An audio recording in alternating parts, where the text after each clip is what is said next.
मदरसे में सो रहा था मौलाना, तभी आधी रात पहुंचे दर्जनों जवान, दरवाजा खटखटाया और कर लिया गिरफ्तार। पहले कोर्ट में पेशी, फिर भोपाल लेकर रवाना हुई टीम। आधी रात बिहार में एमपी पुलिस ने क्यों की छापेमारी? मधुबनी के मदरसा इस्लामिया में ऐसा क्या हो रहा था जिसकी जानकारी बिहार पुलिस को एमपी पुलिस ने दी? यह है बिहार के मधुबनी जिले के मदरसे का शिक्षक इजराहुल हक, जिसे सम्मान से सब मौलाना बुलाते थे। लेकिन 17 जून की रात ये मौलाना जैसे ही अपने मदरसे में सोया, दूसरे दिन खुली हवा में सांस नहीं ले पाया, क्योंकि आधी रात को ही MP ATS, Bihar ATS, Madhubani police ने इसे दबोच लिया। इस पर जो आरोप लगे हैं वो बेहद गंभीर हैं। ये मदरसे में बच्चों को तालीम की शिक्षा दे रहा था, लेकिन खुद पाकिस्तान के लिए काम करता था। न्यूज 18 अपनी रिपोर्ट में दावा करता है, भवारा उर्दू मोहल्ला में मदरसा इस्लामिया का मौलाना के तार पाकिस्तान से जुड़े थे। बीते दिनों भोपाल में जिस मॉड्यूल का भांडाफोड़ हुआ, यह उसका हिस्सा बना था। यह व्हाट्सएप के जरिए पाकिस्तानी आकाओं से जुड़ा था, उनके लिए काम करता था। देश की आंतरिक सुरक्षा, रणनीतिक ठिकाने और संवेदनशील डाटा पाकिस्तान भेज रहा था। यह बिहार में देश विरोधी गतिविधियों की पूरी प्लानिंग तैयार कर रहा था, जिसका खुलासा भोपाल से पकड़े गए संदिग्धों से हुआ तो मध्य प्रदेश पुलिस की टीम सीधा बिहार पहुंच गई।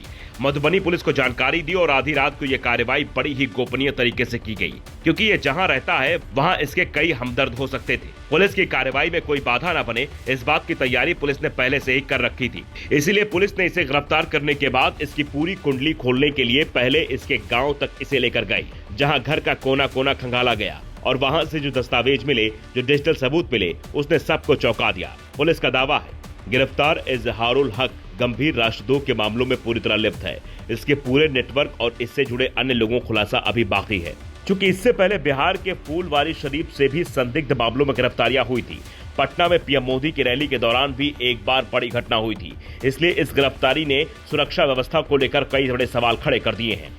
सबसे बड़ा सवाल ये कि क्या यह मदरसे में बैठकर कोई ऐसी टीम तैयार कर रहा था जो देश विरोधी गतिविधियों में संलिप्त थी, या फिर पाकिस्तानी आकाओं के इशारे पर यह खुद व्हाट्सएप के जरिए सारा काम कर रहा था। इसके हर राज का पर्दाफाश अब पुलिस अपने हिसाब से करेगी। लेकिन यूपी से लेकर बिहार तक जिस तरीके से मदरसों से गिरफ्तारियां हुई हैं, वो वहां मिलने वाली शिक्षा पर सवालिया निशान उठा रहा है।